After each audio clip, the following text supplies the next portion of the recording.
Hey there, it's Rob for RampageShop.com. The reason for this video is I just want to kind of give you an introduction to getting started with your Redcat Rampage, or really with any 1/5 scale, large scale RC that has a gasoline powered engine. So you've taken your Rampage out of the box. This video here is just going to kind of walk you through just the very basics of getting started, getting organized. I'll probably do a few videos in this series that'll take you through getting organized and actually firing up your Rampage for the first time. So what I suggest is this: once you get your Rampage taken out of the box, whether it's an MT that I have pictured here or any of the others, they're virtually identical. First thing I would suggest you do is charge up your receiver pack. That's this big battery here. When you opened up your box, this should have been either in with your instruction manual, or it may have been in the receiver case here, or the receiver box here, so it goes inside there. So first thing I would do before you do anything else, pull this out and get it charging. And the reason being is if you use the factory charger, which is this one here, it's going to take between 6 and 8 hours. So this is kind of an overnight charger. Ideally what you'll do though is pick up a fast charger, whether it be from me at RampageShop.com. I kind of have a page there called, I think it's batteries and electronics. You'll find a fast charger there that'll charge us up in an hour. So I do have other chargers. So I charged this at 2.5 amps. It took 1 hour, give or take. I think it was actually an hour and 5 minutes. So get this going on your charger right away. Now the next thing I would do is I would go through the truck from end to end, upside down, all through, and check every single screw on it to make sure it's tight and everything looks good. So just check everything, every nut, every bolt, every screw.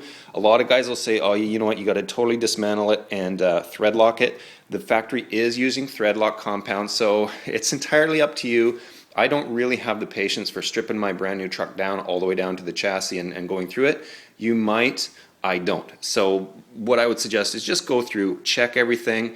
After you run it for 5-10 minutes, whatever, check all the screws again. After every single run, before and after every single run, check every single screw on it, especially the wheel nuts, anything to do with the throttle linkage, the brake linkage, stuff like that. These do vibrate like crazy, so everything's going to come loose. It's just the nature of the beast, so don't stress if things come loose.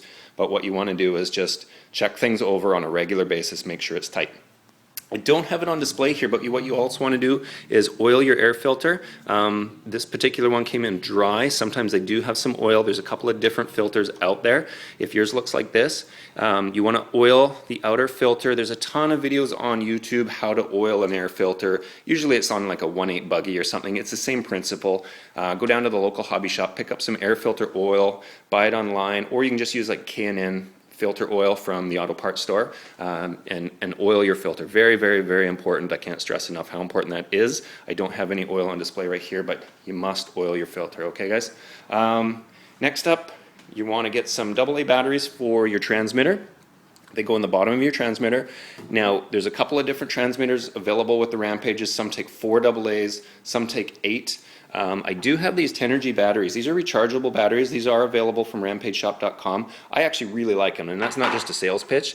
I've got a little tiny Redcat, what do they call it, Sumo, and I bought that for my son to use. And we had some challenges with it initially. I thought I had good batteries in it. I put some Energizer rechargeables, and it didn't work very well. But then I threw in some Tenergy batteries that I got from Redcat, and now that I sell on RampageShop.com, and they're the only batteries I've found that actually work in the little Sumo, so they're a really powerful little battery. And I do have a fast charger that will charge those in about 4 hours as well, if you want. So you've checked all your screws, you've got your battery on the charger. Have a flip through the user's manual. I'll be the first to admit it's a horrible, horrible manual, but have a look through if you're new to 5th scale and to 2-stroke engines. It'll kind of give you a little bit of information about break-in and such. Again, terrible manual, but have a flip through while you're at it. You're definitely going to need some 2-stroke oil, and you're going to need some gasoline. So I've got a little gas can here and a big old AMSOIL Interceptor. This is like a lifetime supply of oil for me, and I unfortunately don't get a lot of time to run, so I just get a little bit of fuel, like a gallon in there, and I'll just mix up a small batch. And You want to mix it 25-1, that's the ratio. I'll have a link below this video, whether you're watching it on my blog or on my YouTube channel, how to figure out how to mix your fuel properly. Just remember, 25-1 is your ratio. Lots of information out there how to do it, but I'll have a link, and I already have a blog post to a couple of iPhone apps and a website that'll show you exactly how to mix the fuel nice and easy. Again, I don't get a lot of time to run, so I just do a little tiny bit of fuel at a time so it doesn't go stale on me. Common question I get all the time is, what oil do I use? Quite honestly, it doesn't matter very much if you're a basher like me. Just make sure you get a good quality oil. I prefer AMSOIL, but here's kind of the disclaimer. I'm an AMSOIL dealer, so my preference, of course, is AMSOIL. There will be a link below this blog post or this video where you can buy it, and if you do buy it through that link, I'll earn a small commission, so I appreciate that very much if this video helps you. Now, some guys will say, never use a synthetic oil during break-in. Always use a conventional oil. You know what, I've done both ways. I've gone straight to synthetic, I've used conventional.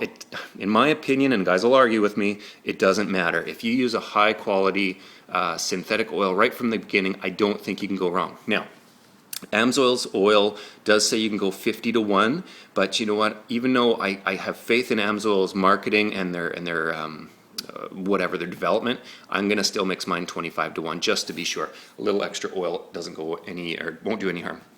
So that's pretty much it.